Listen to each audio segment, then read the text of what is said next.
El tema 3 es fundamentos de química orgánica. Entonces, en la clase de hoy vamos a hablar un poquito del carbono, que es la base precisamente de esta química. Vamos a ir viendo las distintas familias, así como vieron en inorgánica durante la clase de problemas.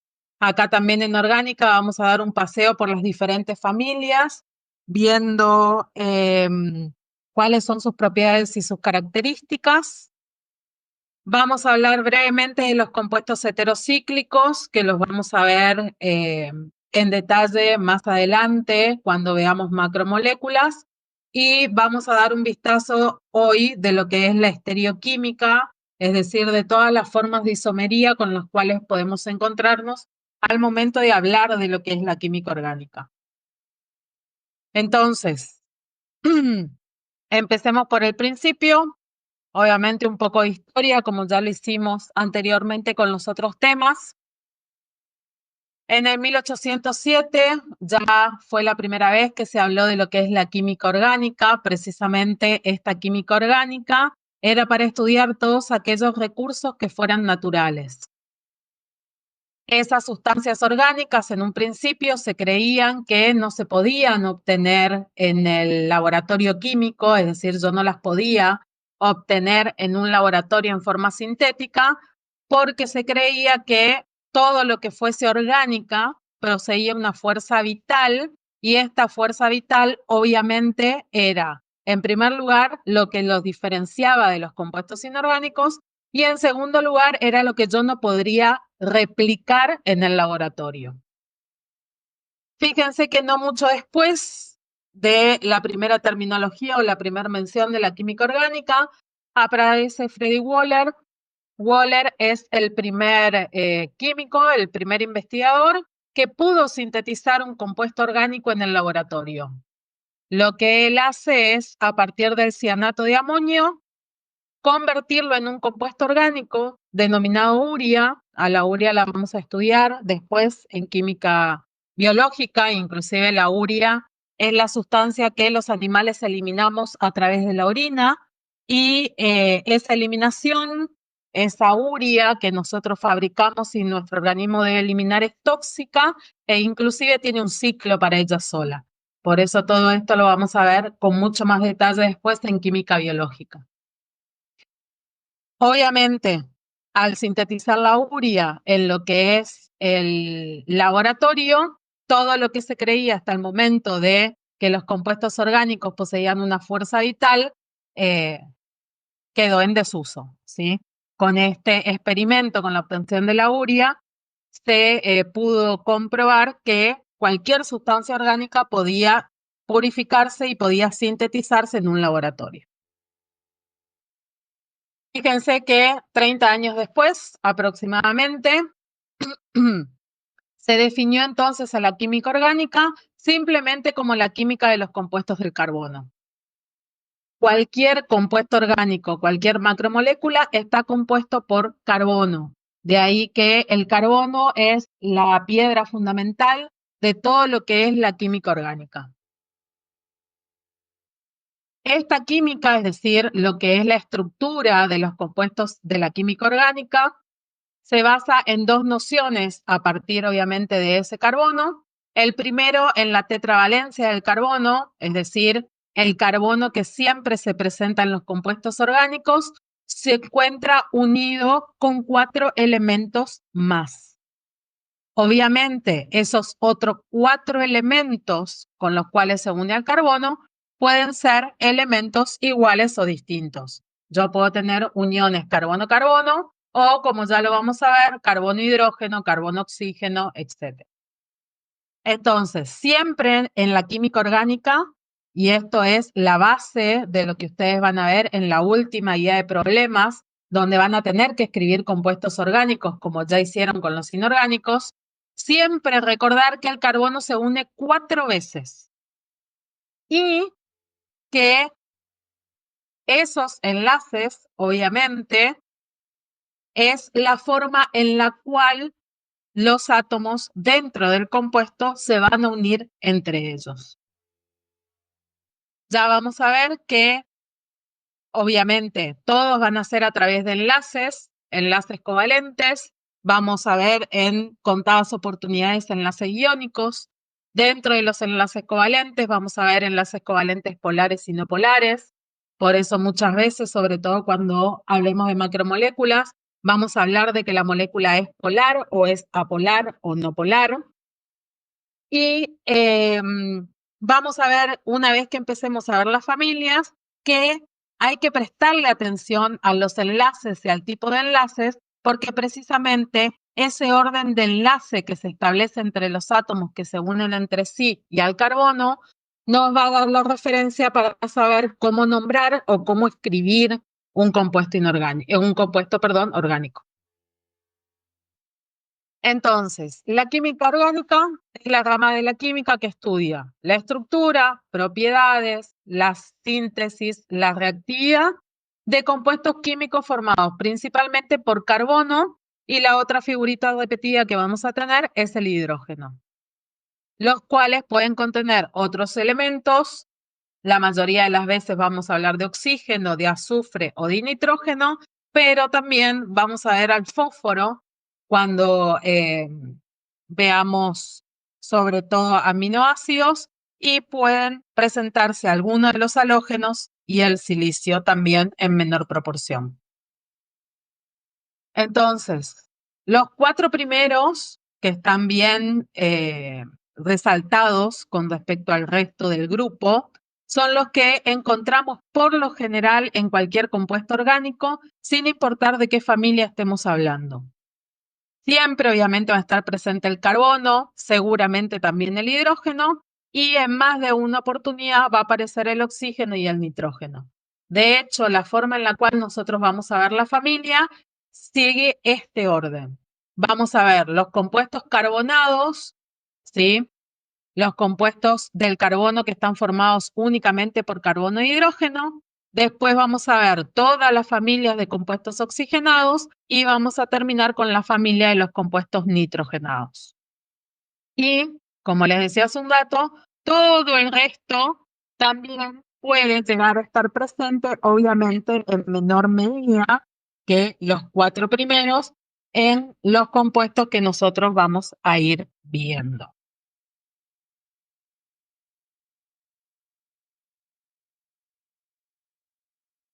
Entonces, ¿qué características van a tener todos los compuestos orgánicos? Después vamos a ver particularidades en cada una de las familias.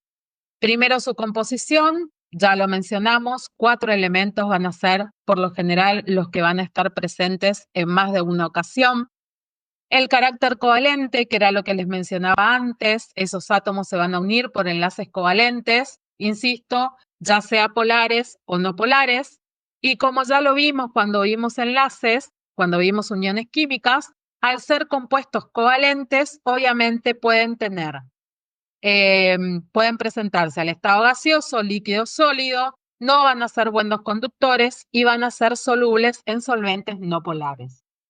La mayoría, eso lo vamos a ir viendo familia por familia, qué compuestos pueden ser solubles en agua. Acuérdense que el agua es una molécula polar, entonces hay muchas de las familias que no van a ser solubles en agua, y cuáles pueden ser insolubles en agua o medianamente solubles. Siempre lo que hay que recordar cuando hablemos de solubilidad en compuestos orgánicos es que la solubilidad va a cambiar a medida que crezca la molécula. No es lo mismo tener una molécula chiquitita que esté formada por 2 carbonos a tener una cadena hidrocarbonada de 14, 15 o 16 átomos de carbono. Entonces siempre la solubilidad va a estar sujeta a si el compuesto es pequeño, es mediano o es grande. Combustibilidad, esto es lo que nosotros hacemos mediante la digestión, ¿sí? Lo vimos ya cuando vimos los tipos de reacciones. Todos los compuestos orgánicos van a terminar convirtiéndose en dióxido de carbono y agua por diferentes procesos. Y obviamente la abundancia, ¿sí? Todo lo que se refiere a compuestos orgánicos, ya sea como les dice acá, naturales o sintéticos, sobrepasa mucho más el número debido a que todos los seres estamos compuestos por alguna familia orgánica. ¿Cuáles son las diferencias entre los compuestos orgánicos e inorgánicos? Ustedes tienen acá una lista que abarca la mayor parte de las generalidades. Por lo general, uno cuando lo primero que debe decir, por decirlo de alguna manera, cuando habla de la diferencia entre orgánico e inorgánico, es obviamente el carbono, ¿sí? En los compuestos inorgánicos yo tengo presencia de carbono, en anhídridos como el dióxido de carbono, el monóxido de carbono, el ácido carbónico y todas las sales de carbonatos o carbonatos ácidos, pero obviamente que ese carbono siempre se encuentra único. En cambio, en los compuestos orgánicos, yo lo que tengo son cadenas de carbonos. Vamos a tener la excepción del carbono único en el metano, pero después todos los compuestos orgánicos poseen más de un carbono en su constitución. Esa es la principal diferencia entre orgánico e inorgánico. Por eso cuando hablamos de orgánico, hablamos de la familia del carbono. Obviamente, después tenemos otras diferencias que son las que ustedes tienen bien sintetizadas en este cuadro. Dentro de las fuentes, que también es una de las grandes diferencias que yo puedo encontrar entre compuestos orgánicos e inorgánicos, lo que les dice ahí, que los orgánicos por lo general son los que se encuentran en la naturaleza, en animales, en vegetales, yo los puedo sintetizar en el laboratorio, mientras que en el caso de los inorgánicos, la mayoría se encuentran libres en forma de minerales, como lo vimos en las clases pasadas, formando sales o formando óxidos. Dentro de los elementos básicos, en inorgánica pasearon por toda la tabla al momento de formar compuestos. En orgánica, como ya lo hablamos, vamos a tener átomos acotados. El tema de los enlaces, en la química orgánica predomina lo que es el enlace covalente, mientras que en la química inorgánica predomina el enlace iónico. No quiere decir que no se presente un iónico en orgánico o un covalente en inorgánico, ¿sí? Como les dice acá, es el enlace predominante. Predominantemente covalente en orgánicos y predominantemente iónico en inorgánicos. Estados de agregación, también por lo general los inorgánicos son sólidos, como las sales, los óxidos. Reacciones, los orgánicos resulta más difícil hacerlos reaccionar en el laboratorio, son reacciones muy lentas, rara vez puedo tener certeza en cuánto voy a obtener de acuerdo a la reacción, mientras que las otras son mucho más fáciles de realizar. Vamos a ver que acá tenemos compuestos volátiles como los alcoholes, como las cetonas. Vamos a ver por lo general puntos de ebullición bajos, puntos de fusión bajos. Solubilidad en agua, como dijimos, la mayoría de los orgánicos no van a ser solubles, en cambio la mayoría de los inorgánicos son solubles y obviamente si agua que es polar no son solubles en aquellos solventes que sean orgánicos, es decir, por lo general apolares, van a ser solubles los compuestos orgánicos e insolubles los compuestos inorgánicos. Como lo vimos cuando hablamos de soluciones, acuérdense que siempre cuando hablamos de solubilidad, lo similar disuelve a similar. Acá no es la cuestión de los polos opuestos. Que el carbono es el principal representante, vamos a hablar un poquitito de lo que es el carbono como átomo en sí. Después vamos a ir a ver el resto de los compuestos que forma. Tiene un número atómico igual a 6. Esto quiere decir que tiene 6 ¿qué? ¿Qué representaba el Z?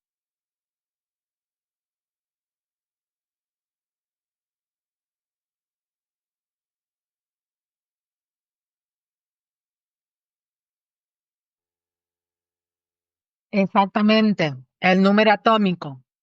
Los protones que se encuentran dentro del núcleo. Y como hablamos hasta el momento de átomo neutro, Entonces, este 6 también se puede tomar como cantidad de electrones. Por eso, al momento de realizar la configuración electrónica, ustedes ven que tenemos 2 niveles y obviamente el total de electrones en esos niveles es igual a 6, ¿sí? Es un elemento representativo porque tiene electrones en su último orbital S y P. Y además de ser un elemento representativo, también a partir de su configuración electrónica podemos decir que tiene 4 electrones de valencia. Los electrones de valencia, recuerden que eran los de la última capa, y precisamente por esos 4 electrones de valencia que tienen en su última capa, que lo tienen representado ahí, ¿sí? Debido a estos 4 electrones de valencia, son los 4 enlaces que el carbono va a formar al momento de generar compuestos orgánicos.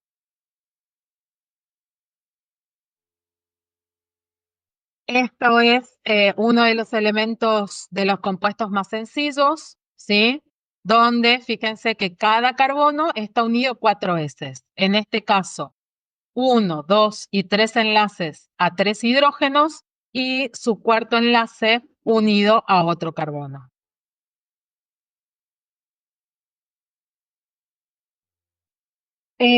Otra de las cosas que vamos a empezar a ver que no vimos en química inorgánica es precisamente la diferencia de enlaces que yo puedo tener dentro de un compuesto. Y esa diferencia de enlaces se debe a la hibridación. La hibridación es la combinación de orbitales atómicos, es decir, por ejemplo, que se mezcle un S con un P, entonces esos orbitales se denominan orbitales híbridos, de ahí el nombre de la propiedad. Y esos orbitales atómicos híbridos lo que van a hacer es superponerse en la formación de enlaces y al superponerse de una manera característica van a hacer que los compuestos posean una geometría molecular determinada. Yo no voy a ahondar en detalles, simplemente vamos a ver lo que necesitamos para entender por qué tenemos enlaces dobles, simples y triples dentro de lo que son los compuestos orgánicos. Entonces, al momento de mezclarse, es decir, de esos orbitales atómicos, generar orbitales híbridos, lo que van a hacer es reacomodar los electrones dentro del mismo nivel energético, dentro del mismo nivel de energía. Esos electrones o esa disposición de los electrones van a ser obviamente los responsables de la formación de los enlaces y esa combinación, como les decía hace un rato, puede surgir de diferentes orbitales atómicos, como en este caso les dice el orbital S y el orbital P, para aumentar de esa forma el número de enlaces. Entonces, el carbono puede estar unido por un enlace simple a otro carbono. Ese enlace simple se da porque precisamente la hibridación del carbono es sp3, el orbital 2s, con los 3 orbitales del 2p, van a formar 4 orbitales híbridos diferentes, denominados como precisamente SLS con 3p, van a denominarse sp3. Esta hibridación genera una geometría de enlace donde cada uno de los enlaces del carbono se encuentran orientados hacia los vértices de un tetraedro. Lo que tienen acá es la representación de ese tetraedro. Entonces, espacialmente, yo no voy a tener los enlaces en un plano como solemos dibujarlos o representarlos, sino que uno va a estar para arriba, los otros 3 van a estar hacia abajo, uno hacia la derecha y otro hacia la izquierda y uno hacia adelante. Esto es la representación espacial. Lo importante de esto es que sepan precisamente que en el enlace simple va a ser el orbital S, o sea, de la capa 2, porque dijimos que el carbono tiene hasta 2 como nivel energético, el S del 2 con los 3 del P para dar esta hibridación sp3. Y esta hibridación genera un tetraedro que es hacia donde se encuentran los enlaces del carbono. En el caso de que yo tenga un enlace doble entre carbono y carbono, este enlace o esta hibridación es sp2, es decir, ese orbital atómico S del segundo nivel se combina con 2 orbitales P del segundo nivel para generar los orbitales híbridos sp2. Y esta hibridación genera una geometría de triángulo equilátero. De nuevo, lo tienen acá representado, es decir, que ese carbono tiene los otros 3 enlaces dirigidos hacia el ángulo de ese triángulo, hacia los ángulos de ese triángulo, ¿sí? Acá tienen precisamente representada la unión, donde obviamente el doble enlace queda en medio de esos 2 átomos de carbono y el resto de los átomos a los cuales se encuentren unidos, haciendo el ángulo perfecto de ese triángulo equilátero. Finalmente nos podemos encontrar con enlaces triples entre carbono y carbono. Ese enlace triple genera o está dado por una hibridación sp, es decir, el orbital S del segundo nivel se va a reacomodar con el orbital P del segundo nivel para generar el orbital híbrido sp. Este orbital atómico híbrido posee una geometría lineal. Entonces, de nuevo, tenemos representado a el triple enlace entre los átomos de carbono y el enlace que me queda para llegar a 4, que pueden estar unidos al hidrógeno o a otro átomo, simplemente se va a unir de forma lineal. Acá no voy a tener ningún tipo de ángulo como tenía en el doble enlace o en el simple enlace. Entonces, la hibridación va a generar esa mezcla de orbitales del S con 3P, del S con 2P o del S con 1P. Esa hibridación, esos orbitales híbridos, son los responsables de que yo en los compuestos orgánicos pueda tener enlaces simples entre carbono-carbono, enlaces dobles entre carbono-carbono y enlaces triples entre carbono y carbono. Acá tienen precisamente, bueno, el cuadrito donde compagina todo lo que hablamos hasta ahora. La otra forma en la cual vamos a diferir un poquito de lo que es la química inorgánica es en la forma en la cual ustedes van a escribir los compuestos orgánicos. En lo que era la química orgánica, fundamentalmente lo que hacíamos era esto, escribir la fórmula molecular o empírica del compuesto, es decir, únicamente indicar qué átomos estaban presentes y en qué cantidad. Esta fórmula molecular es la que habitualmente utilizaron en inorgánica. En orgánica la vamos a ver, pero muy poquitas veces. Por lo general, la forma en la cual vamos a representar los compuestos orgánicos es a través de la fórmula semidesarrollada o condensada.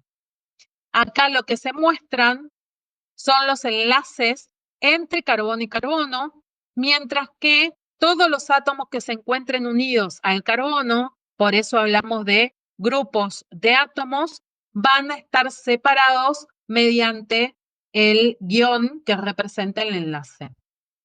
Entonces, en todos tienen el mismo ejemplo. El etanol, el alcohol etílico, el que compramos en farmacias, tiene una fórmula molecular así: 2 carbonos, 6 hidrógenos y 1 oxígeno. Cuando yo hago la fórmula semidesarrollada, 3 de los 6 hidrógenos, se encuentran unidos a un carbono, por eso me aparece este grupo metilo. 2 hidrógenos restantes se encuentran unidos al segundo carbono, este es el grupo metileno, mientras que el oxígeno y el hidrógeno están formando el grupo hidróxido, que ustedes ya lo vieron cuando vieron la familia de hidróxidos, que en este caso es la función alcohólica. La otra forma en las cuales podemos representarlo, lo pueden encontrar en la bibliografía, es a través de la fórmula desarrollada o estructural. Acá se muestran todos los enlaces, ¿sí? Es decir, yo muestro a todos los átomos presentes y a todos los enlaces que hay dentro del compuesto.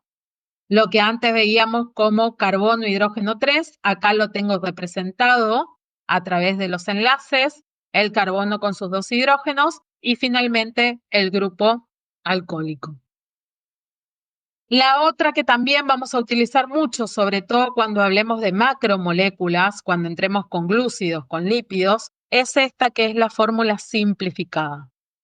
En la fórmula simplificada, lo único que se va a representar, que se va a escribir, son todos aquellos grupos de átomos o átomos que sean diferentes al carbono y al hidrógeno. El carbono y el hidrógeno se van a representar mediante líneas y obviamente teniendo en cuenta que en cada uno de los extremos de estas líneas hay un carbono.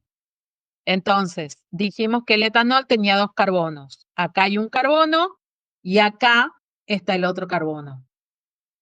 Este carbono, obviamente, como está en la principio de la molécula o terminación, como lo quieran ver, y tiene que estar unido 4 veces, yo sé que, a pesar de que no esté escrito, este carbono, al estar unido únicamente a un carbono, tiene que tener sus otras 3 valencias saturadas de hidrógeno. En este caso, en el carbono del medio, siempre se va a quebrar donde aparezca el átomo de carbono. En este carbono, que es el del medio, se encuentra unido a un carbono y se encuentra unido a un oxígeno. Por lo tanto, los dos enlaces que restan son hidrógenos y por eso no los escribo. Finalmente, sí escribo el grupo alcohólico porque acá ya no tengo únicamente carbono o hidrógeno.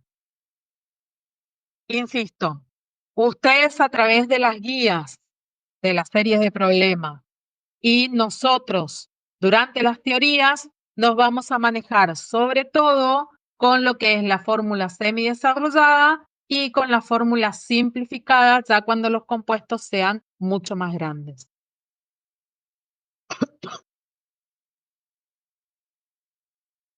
Como hablamos de que el carbono siempre va a estar formando cadenas, una forma de identificar a los diferentes carbonos que van a estar formando parte de un compuesto es a través de determinar cuántas veces se encuentra unido a otro carbono. Carbono primario, secundario, terciario o cuaternario me está indicando cuántas veces un carbono se encuentra unido a otro carbono. Por lo general, los carbonos primarios son siempre los que se encuentran en los extremos de las cadenas, porque va a estar o posee una sola unión, una única unión a otro carbono. Por eso es carbono primario. Los carbonos secundarios son aquellos que se encuentran unidos a dos átomos de carbono y obviamente van a ser, por lo general, los que encontremos insertos dentro de la cadena. Un carbono terciario está unido a 3 átomos de carbono y estos carbonos terciarios van a ser por lo general los que tengan las ramificaciones dentro de los compuestos. Finalmente, el carbono cuaternario obviamente va a ser aquel que se encuentra unido a 4 átomos de carbono. Esto es importante que sepamos porque cuando hablemos de alcoholes, por ejemplo, los alcoholes, además de clasificarse por la cantidad de grupos alcohólicos que posee la molécula, también se clasifican en alcoholes primarios, secundarios y terciarios. Y obviamente ese primario, secundario, terciario va a depender del átomo de carbono en el cual se encuentra unido el grupo funcional. Finalmente, para ir cerrando con todas las novedades que nos vamos a encontrar en los compuestos orgánicos, todo lo que tienen representado acá son diferentes compuestos y diferentes familias, ¿sí? Dentro de lo que es la química orgánica, nosotros nos vamos a encontrar con compuestos que posean cadenas lineales o cadenas ramificadas. Cadenas lineales es lo que ustedes tienen acá, es decir, el carbono unido a otro carbono de manera en fila, por decirlo de alguna manera, mientras que la cadena ramificada es lo que tienen acá, donde además de la filita de carbono-carbono, yo tengo grupos que salen por arriba o por debajo de esa cadena. Estos grupos que no se encuentran en esa cadena principal lineal son lo que denominamos ramificaciones. Lo otro pueden ser cadenas abiertas o cadenas cerradas o cíclicas, es decir, todo lo que yo tenga un principio y un final, como es acá, como es acá o como es acá, a eso hablamos de cadenas abiertas. Cuando yo tengo una estructura cerrada formando un ciclo, de ahí el nombre, son las cadenas cerradas, ¿sí? Yo acá no puedo definir, estas son todas representaciones simplificadas de la cadena de átomos de carbono. Yo acá no puedo determinar dónde empieza y dónde termina la molécula. Pueden ser saturadas o insaturadas. Las saturadas van a ser aquellas moléculas en las cuales yo tenga enlaces simples entre carbono y carbono, como lo tienen representado acá y acá, o insaturadas cuando ya en la cadena yo vea un doble o un triple enlace. Siempre que hablemos de insaturación, estamos hablando de que dentro del compuesto, por lo menos, hay un doble o un triple enlace entre los átomos de carbono. Acá tengo un doble enlace, acá tengo doble enlace y acá tengo triple enlace. O sea que estas tres estructuras son todas insaturadas. La saturación o insaturación es en base a el hidrógeno. Acá todos los enlaces de los átomos de carbono se encuentran saturados de hidrógeno. No entra un hidrógeno más. Mientras que acá, al tener el triple enlace, yo no tengo el compuesto totalmente saturado de hidrógenos. De ahí el saturado o insaturado.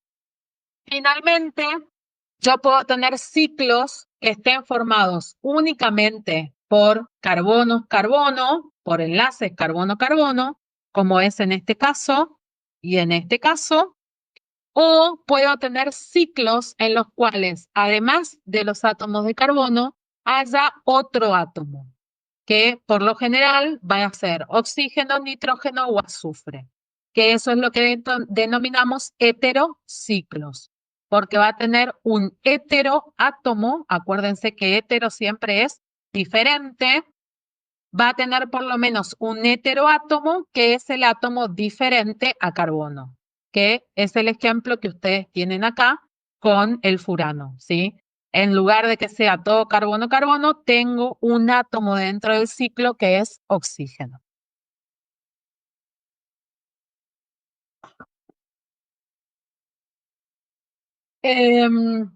La forma en la cual vamos a dividir o dividimos en realidad las diferentes familias que vamos a ver a lo largo de los compuestos orgánicos es en base a lo que se denomina grupo funcional. El grupo funcional no es otra cosa que un conjunto de átomos que hacen que el compuesto tengan características propias o diferentes al resto y que sus propiedades químicas y físicas sean únicas. Ese conjunto de átomos pueden ser 2 átomos o pueden ser más. Siempre que haya un grupo funcional diferencial dentro de la molécula, yo voy a tener propiedades obviamente químicas, físicas y características diferentes entre una molécula y otra. En base a ese grupo funcional es que nosotros clasificamos las familias orgánicas que vamos a ver, representadas todas en estos cuadros. Vamos a ver a los hidrocarburos, porque están formados únicamente por hidrógeno y carbono, representados por los alcanos, alquenos y alquinos. La diferencia entre los 3 hidrocarburos es, si ustedes se fijan, la presencia de el simple, el doble o el triple enlace, es decir, la presencia de insaturaciones dentro de la molécula. Ya hablamos de grupo funcional cuando pasamos a compuestos oxigenados. En este caso, los alcoholes se caracterizan por tener al grupo funcional hidróxido dentro de su constitución. Los aldehídos y cetonas se caracterizan por tener este grupo funcional de carbono unido doble enlace a un oxígeno. Este grupo funcional se denomina carbonilo.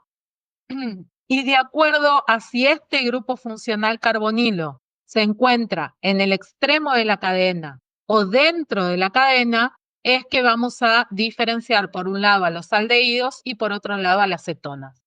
Pero siempre el grupo funcional de aldehídos y cetonas es el mismo. Muchas veces hablamos de grupo ceto, pero el grupo ceto en realidad no existe, ¿sí? Es el grupo carbonilo que al estar dentro de la cadena constituye una cetona. Luego, como derivado de alcoholes, vamos a ver a los éteres. Fíjense que acá simplemente se reemplaza el hidrógeno del grupo hidróxido por otra cadena R. Estas cadenas R representan cadenas hidrocarbonadas, es decir, cadenas de carbono e hidrógeno. Vamos a ver a los ácidos carboxílicos que tienen este grupo funcional característico, no solo el carbono unido un doble enlace al oxígeno, sino que a su vez ese carbono también se encuentra unido al grupo hidróxido. Esto es lo que se llama grupo carboxilo, y de ahí que las familias sean ácidos carboxílicos. Como derivados de esta familia vamos a ver a los ésteres, donde de nuevo se cambió el hidrógeno del grupo hidróxido por una cadena hidrocarbonada. Y finalmente vamos a ver a los compuestos nitrogenados, a las amidas y a las aminas, donde va a aparecer el grupo amino. Esto es lo que se denomina grupo amino. La diferencia entre familias es que en las amidas, además del grupo amino, yo tengo al carbonilo también formando parte dentro de la constitución. Pero cuando hablamos de grupo funcional, hablamos de estos grupos de átomos que ustedes tienen todos acá en diferentes colores, que es lo que va a hacer que cada una de estas familias tenga propiedades diferentes y características. Otra cosa que no podemos dejar de hablar cuando hablamos de orgánica es de isomería. La isomería es una propiedad que se caracteriza cuando yo tengo fórmulas moleculares idénticas, pero diferentes fórmulas estructurales. Acuérdense que las fórmulas moleculares eran aquellas que establecían qué átomos tenía y en qué cantidad. Es decir, que ahora nosotros vamos a tener un grupo de moléculas formadas por los mismos átomos y en la misma cantidad. Pero su forma estructural, es decir, la forma en que los átomos, esos mismos átomos, se van a combinar espacialmente, van a ser diferentes. Por eso aparecen los isómeros. Misma fórmula molecular, pero diferentes fórmulas desarrolladas o estructurales. Estos isómeros, esta propiedad denominada isomería, me va a dar lugar a que yo tenga compuestos que parecen iguales, pero que no lo son, por ese reacomodamiento de los átomos. Y cada isómero difiere de su par precisamente por propiedades químicas y físicas que van a ser ligeramente diferentes. Dentro de lo que es la isomería, nosotros la podemos dividir en dos: isomería estructural o constitucional, es decir, la isomería que yo puedo determinar a través de la estructura planar que yo escribo del compuesto, y después la isomería espacial o también denominada estereoisomería, que obviamente esta isomería va a depender de cómo los átomos estén acomodados espacialmente.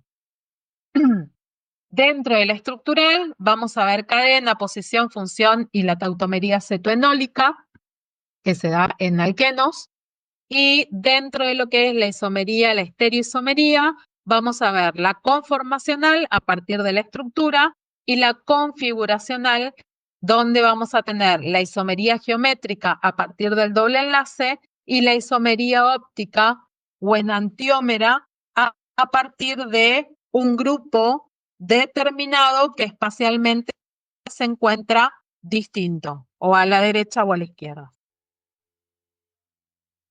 Acá les dice lo que les acabo de relatar, ¿sí? Uno, el ordenamiento de los átomos de carbono, el otro, la distribución espacial de los átomos en el compuesto.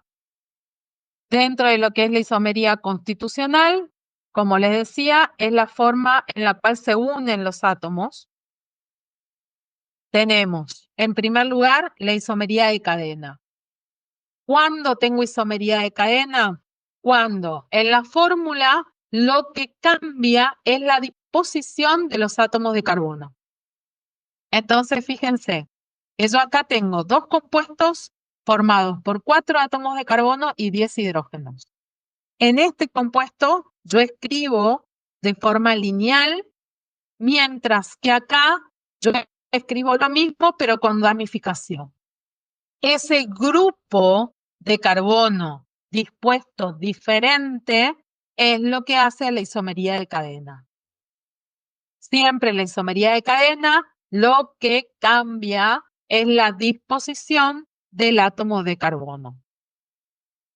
En el caso de la isomería de posición, yo ahora esta isomería la refiero al grupo funcional o a una ramificación que esté dentro del compuesto. De nuevo, tengo 3 átomos de carbono y 8 de hidrógeno. Y lo que le estaría faltando acá es el oxígeno, ¿sí? Entonces, de nuevo, yo acá tengo, fíjense, al grupo funcional escrito de forma lineal en la cadena, mientras que en este compuesto el grupo funcional se encuentra en un carbono secundario. Esta diferencia de posición del grupo funcional es lo que se denomina precisamente isomería de posición. La isomería de función es cuando yo tengo moléculas con los mismos átomos, pero que poseen un grupo funcional distinto. Acá yo tengo 2 átomos de carbono, 6 de hidrógeno y un oxígeno. En este caso, el oxígeno se encuentra unido a un hidrógeno, generando el grupo funcional hidróxido, es decir, el grupo funcional alcohólico. Por esto esto es un alcohol. Mientras que acá el oxígeno se encuentra en medio de los átomos de carbono. Este grupo funcional es el que vimos derivado de alcoholes, que son los éteres. Entonces, en un lado tengo alcohol y en el otro tengo un éter. Cambió el grupo funcional y por eso la isomería es de función.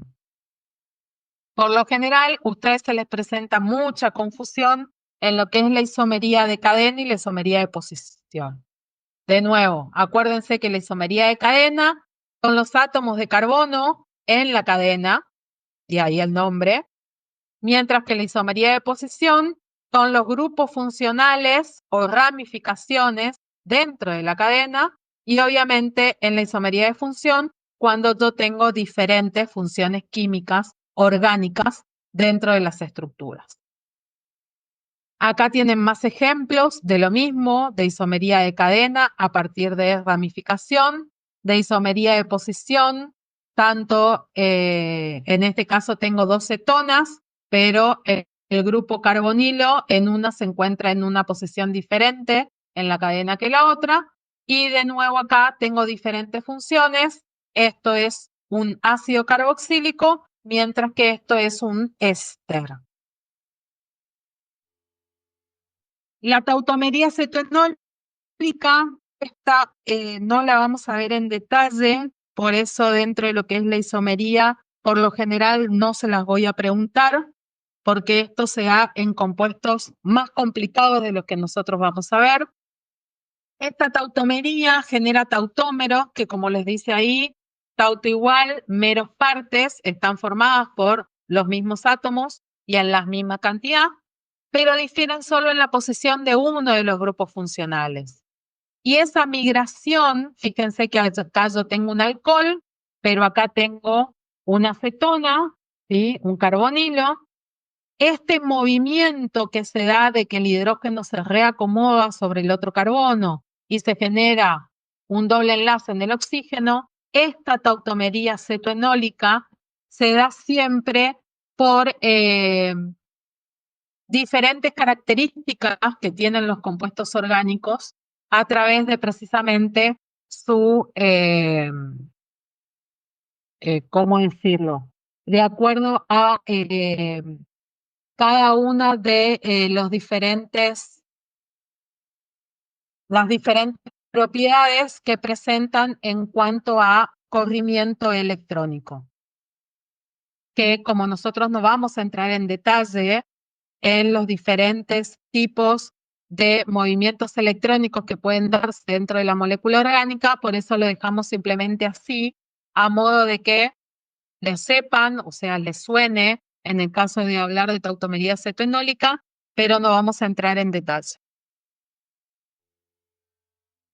Dijimos que la estereoisomería, la isomería espacial, es cuando yo tengo a iguales átomos, pero se diferencian por la disposición espacial que tengan los grupos dentro de la estructura.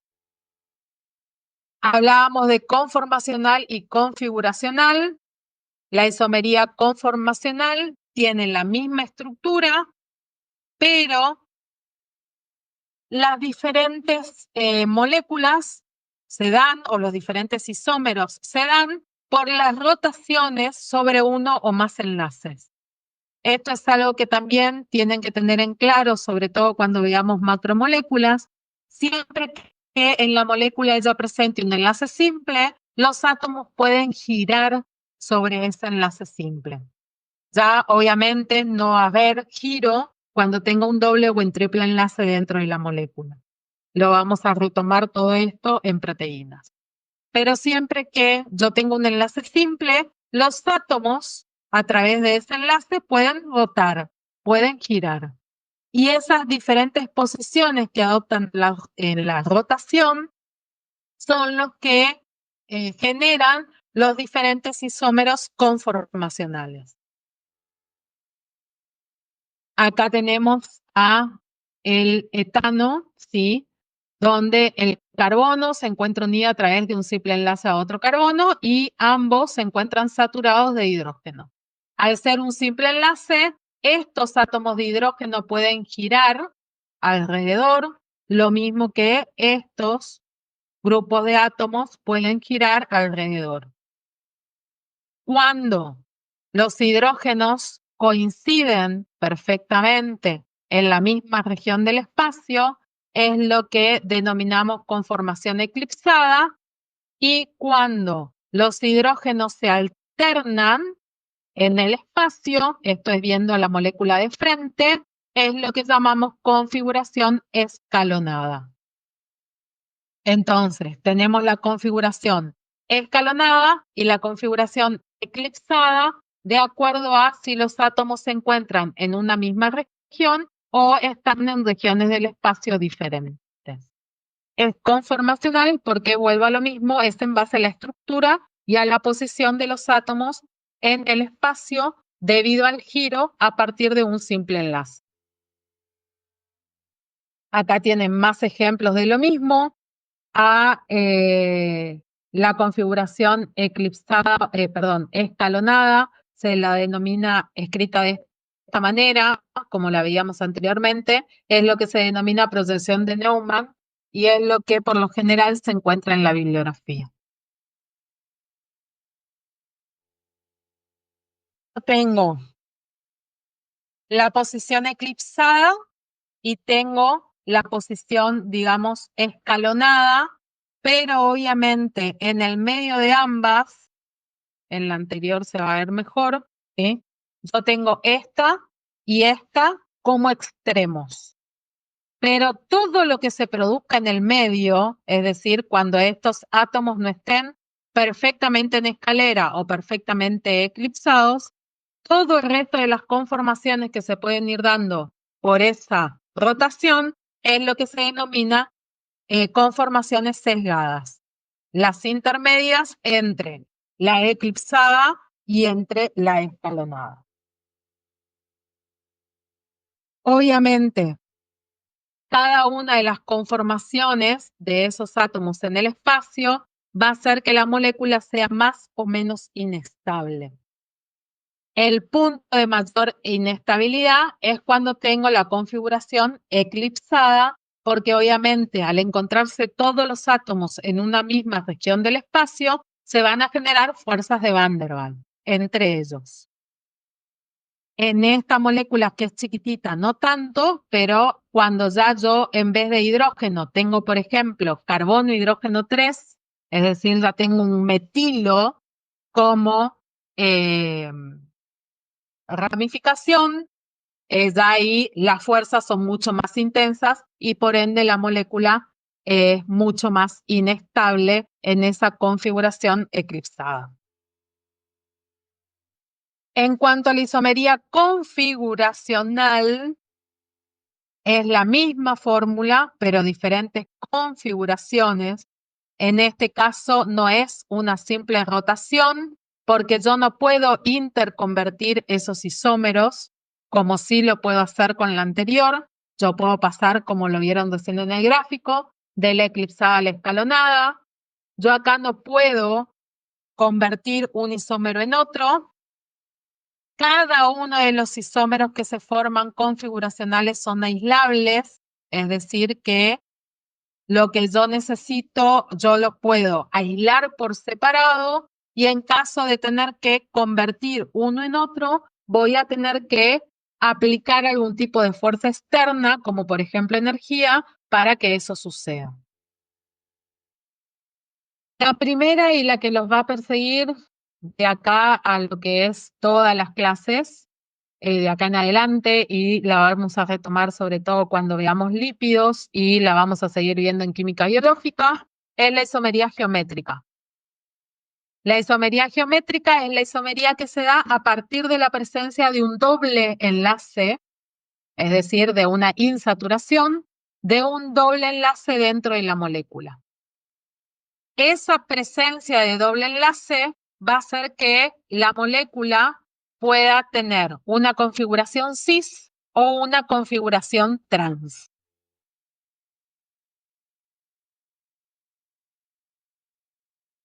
Entonces, siempre que cuando tenemos una forma cis, cuando a partir de este doble enlace, acuérdense que yo acá en el doble enlace tenía una hibridación sp2 que me generaba un triángulo equilátero. Por eso es que tenemos a los carbonos con sus dobles enlaces y el resto de los constituyentes de la molécula hacia arriba o hacia abajo para formar ese triángulo que de la isomería, de la geometría que se da a partir de la hibridación. Siempre que de un mismo lado yo tenga un mismo grupo o un mismo átomo, en este caso es el hidrógeno, siempre que yo tenga del mismo lado los mismos grupos o los mismos átomos, es lo que vamos a denominar isomería cis. Y cuando los mismos grupos o los mismos átomos se encuentran en lados contrarios, es lo que vamos a denominar forma trans. Esto, insisto, siempre es a partir del doble enlace y es determinante si una estructura es cis o trans, como ya lo habrán escuchado más de una vez, por ejemplo, sobre todo cuando hablamos de lípidos. Los lípidos cis son los que nos hacen bien y los que debemos consumir, mientras que los lípidos trans son los que nos hacen mal y tenemos que obviar de la dieta. Entonces, que sea cis o sea trans es determinante para las propiedades que tenga la molécula. Dentro de lo que es el isómero trans es el más estable, ya cuando veamos lípidos van a entender bien por qué. Ahí en la molécula no se produce un quiebre visible, por eso es mucho más estable. Tiene menor contenido energético precisamente por ese acomodamiento y tiene una menor reactividad. Mientras que el cis es menos estable porque nosotros vamos a ver el quiebre que se produce en la molécula a través de esa isomería geométrica y obviamente al ser menos estable necesita mayor energía para estar y obviamente es mucho más reactivo, es decir, reacciona más fácilmente. Finalmente, para terminar con esta parte, tenemos a la isomería óptica o a la enantiómera. La isomería óptica, también denominada actividad óptica, se da a partir de la presencia de un elemento quiral dentro de la molécula. Cuando hablamos de quiral, estamos hablando de que precisamente hay un centro dentro de la molécula que no es simétrico. Entonces, en el caso de isomería óptica, por lo general vamos a hablar de carbonos quirales, porque son los que conforman la cadena dentro de una molécula orgánica. Como les dice ahí, nosotros no somos simétricos. Para que lo entiendan con mayor detalle, la isomería óptica, hablamos de imágenes especulares no superponibles. Entonces, tienen acá las manitos. Si ustedes tienen esto, es un espejo. Una mano, la mano izquierda, es reflejo de la mano derecha. Es como si yo pusiera la mano en un espejo. Una refleja la otra. Por eso hablamos de imágenes especulares. Pero si ustedes quieren superponer ambas manos, obviamente superponerlas en el mismo sentido. ¿Sí? Palma para abajo, una encima de la otra, únicamente les va a coincidir 4 dedos. Estos 4. Y los pulgares les van a quedar en lados contrarios. Hagan la prueba y van a ver que es así. Por eso hablamos de quiral no superponible, porque siempre mis pulgares me van a quedar del lado contrario cuando yo la quiera superponer, insisto, ambas manos palmas para abajo o ambas manos palmas para arriba, pero siempre en el mismo sentido. Los pulgares, uno me va a quedar para un lado y otro me va a quedar para el otro. Esas imágenes especulares no superponibles es lo que vamos a denominar enantiómeros. En el caso de actividad óptica, la vamos a retomar en glúcidos, la vamos a ver en lípidos, no tan importante, pero la vamos a ver. Y después, obviamente, de nuevo va a cobrar relevancia en aminoácidos, en proteínas. Entonces, vayan ya incorporando todos estos conceptos. Cuando hablamos de que la molécula presenta un carbono quiral, porque dijimos que todo esto se da a que a partir de la molécula yo tengo un centro asimétrico o un centro de no simetría. Un carbono quiral o asimétrico es aquel carbono cuyas 4 valencias, cuyos 4 enlaces se encuentran unidos a un átomo o grupos de átomos diferentes. Entonces, fíjense que acá yo tengo carbono unido a todo esto que sería el grupo de abajo, o sea, 2 carbonos y 5 hidrógenos. Unido a un hidrógeno, unido a este carbono que tiene 3 hidrógenos y unido a un grupo hidróxido. Cada uno de estos átomos y grupos de átomos son diferentes. Por eso este carbono es quiral. Y a partir de ese carbono quiral, fijo el centro de asimetría. Mientras tanto, este carbono que yo tengo acá no es un carbono quiral. ¿Por qué? Porque tengo a todo este grupo por arriba, que obviamente es diferente a todo este grupo por abajo. Pero se encuentra unido a 2 átomos de hidrógeno. O sea que se encuentra unido a un mismo átomo. Por eso este carbono no es quiral. Tienen que tener 4 grupos diferentes. A partir de ese carbono quiral, nosotros podemos hablar de formas L y formas D. L mayúscula y D mayúscula, que nada tiene que ver con la L del levógiro y la D del estrógiro. Nada tiene que ver. Uno es luz polarizada, donde yo necesito un equipo que es un polarímetro para ver si es de estrógiro o levógiro la sustancia, mientras que la forma L o la forma D yo la puedo determinar simplemente viendo la estructura. No necesito absolutamente ningún aparato para saber si esa molécula es L o es D. En el caso de glúcidos, la forma L va a ser el que tenga el grupo hidróxido hacia la izquierda y la forma D va a ser el que tenga el grupo hidróxido hacia la derecha. En el caso de aminoácidos, esa actividad óptica va a estar dada por dónde se encuentra el grupo amino. De nuevo, la forma L va a ser el que tenga el grupo amino hacia la izquierda y la forma D va a ser el que tenga el grupo amino hacia la derecha.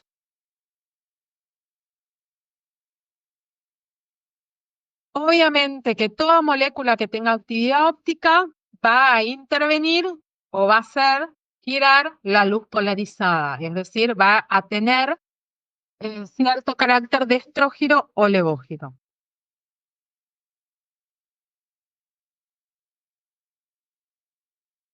En el caso de que los compuestos naturales que nosotros vamos a ver, siempre en la naturaleza solo va a estar presente en la mayor parte de los compuestos uno de los dos enantiómeros. Es decir que, como recién hablábamos de glúcidos, nosotros vamos a ver que los glúcidos naturales son todos D, mientras que en los aminoácidos naturales son todos L. Entonces, no siempre voy a tener isómeros D y L coexistiendo, sino que en la naturaleza siempre predomina uno de los dos enantiómeros, o el D o el L.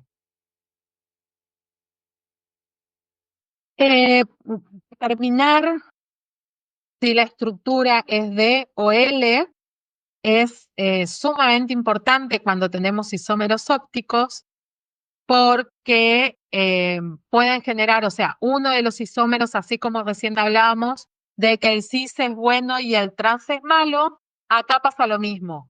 Uno de los isómeros puede ser beneficioso para la salud y el otro enantiómero puede ser perjudicial para la salud. Esto pasó con la talidomida.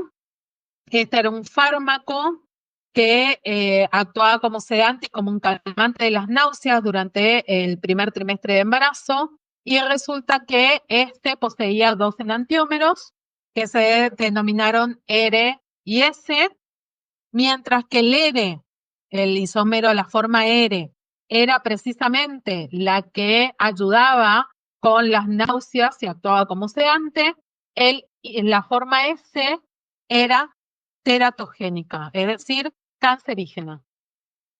De ahí que, obviamente, cuando se descubrió los efectos secundarios, o sea que este fármaco producía cáncer, se lo sacó del mercado y se comenzó, obviamente, el estudio de otros fármacos que no fueran dañinos. Pero fíjense la importancia de lo que son los isómeros, insisto, que uno inclusive es beneficioso y el otro podría matarnos. Bien, lo que tienen acá como siempre es isomería, vamos a hablar mucho a lo largo de las teorías de acá en adelante y es por eso que les dejo los ejercicios para que se sienten tranquilos, vuelvan a releer todo y puedan ir teniendo en claro cuando hablamos de, en primer lugar, isómeros estructurales o esterisomería y dentro de los estructurales que diferencian bien los isómeros de cadena, de posición y de función. Acá tienen 4 ejemplos, los que deben marcar si son isómeros de cadena, de función o de posición. Y en el segundo tienen estereoisomería, es decir, que deben indicar si presentan isomería geométrica o isomería óptica. Y además, como para que ya vayan practicando, si les parece que es isomería geométrica, pueden determinar cuál es el isómero cis y cuál es el trans. Y si hablamos de isomería óptica, anótense a ver cuál es el isómero D y cuál es el isómero L. Entonces ya también van practicando y al momento de hablar de lípidos, de glúcidos o de proteínas, no les genera tanta confusión. Para terminar por hoy, así como vimos diferentes reacciones inorgánicas, donde vimos las reacciones de síntesis, de desplazamiento, de descomposición, etc., también hay diferentes reacciones orgánicas que hacen a lo que es la síntesis de los compuestos. Estas reacciones pueden ser de sustitución, de adición, de eliminación, de transposición y de condensación. Vamos a ver ejemplos de cada una. En la sustitución, obviamente, como el nombre lo está indicando, un átomo o grupos de átomos van a sustituir a una de las partes de la molécula en el compuesto. Entonces, acá, por ejemplo, tienen el grupo ciano, acá tienen el bromuro formando parte de este compuesto, el bromuro de metilo, y fíjense que lo que hace este grupo de átomos es desplazar al ion bromuro de la estructura, formando el cianuro de metilo. Por eso es sustitución. Esto puede ser, acá lo tienen como grupo, puede ser átomos, como vimos el desplazamiento o el simple desplazamiento en inorgánicos. Acá lo vamos a llamar sustitución.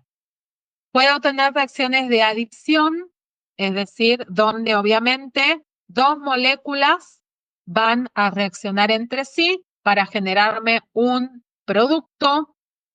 Por lo general, estas reacciones de adición se van a dar siempre que en la molécula haya insaturación, un doble o un triple enlace que pueda romperse precisamente para dar paso o unir a el segundo compuesto.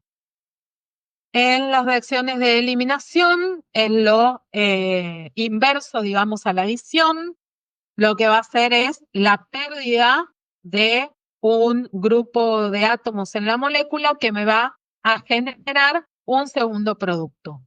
Entonces, fíjense que acá se va el grupo alcohol con un hidrógeno, se me forma la insaturación, en este caso el doble enlace, y se pierde agua. Cuando hablamos de transposición, hablamos de reestructuración en la molécula, es decir, que un grupo va a cambiar de posición, generando lo que veíamos hace un rato, una isomerización. Entonces, de nuevo, tengo acá lineal, mientras que acá tengo la estructura ramificada, ya que el grupo se encuentra sobre un carbono secundario. Y finalmente, en la condensación, esta reacción de condensación la vamos a ver sobre todo para obtención de macromoléculas. Lo que se va a producir es la reacción entre dos moléculas diferentes con siempre pérdida de agua. Entonces van a reaccionar dos compuestos para generarme un producto, pero en esa condensación, en esa unión, siempre se va a desprender moléculas de agua.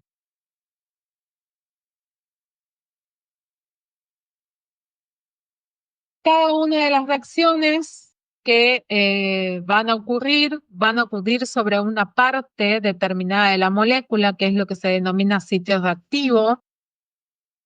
Y estos sitios reactivos de las moléculas orgánicas yo los puedo clasificar en dos, en centros electrófilos y centros nucleófilos. Dentro de lo que son los nucleofílicos, son sustancias que reaccionan buscando electrones, de ahí su nombre, mientras que los reactivos nucleofílicos son aquellos que reaccionan buscando átomos que son deficientes en electrones. Entonces, siempre el nucleófilo va a reaccionar cediendo el par electrónico, mientras que el electrófilo va a reaccionar aceptando el par electrónico. De esta manera, lo que se van a producir son distintas reacciones sobre el nucleófilo o sobre el electrófilo que se encuentra dentro de la molécula. Obviamente, si reacciona cediendo un par de electrones libres, valga la aclaración, súper importante, es una base de Lewis y aquella que acepta el par electrónico siempre se va a comportar como un ácido de Lewis. Acá tienen, ¿sí?, el ion bromuro que va a atacar sobre el centro nucleofílico, el deficiente de electrones. Este tiene excedente de electrones y lo que va a producir es el corrimiento electrónico para reemplazar al ion cloruro y liberarlo dentro del compuesto. De nuevo acá les dejo este par de reacciones, estos pares de reacciones para que puedan determinar si son de sustitución, eliminación, adición, transposición y condensación. Bien, hasta acá llegamos por hoy.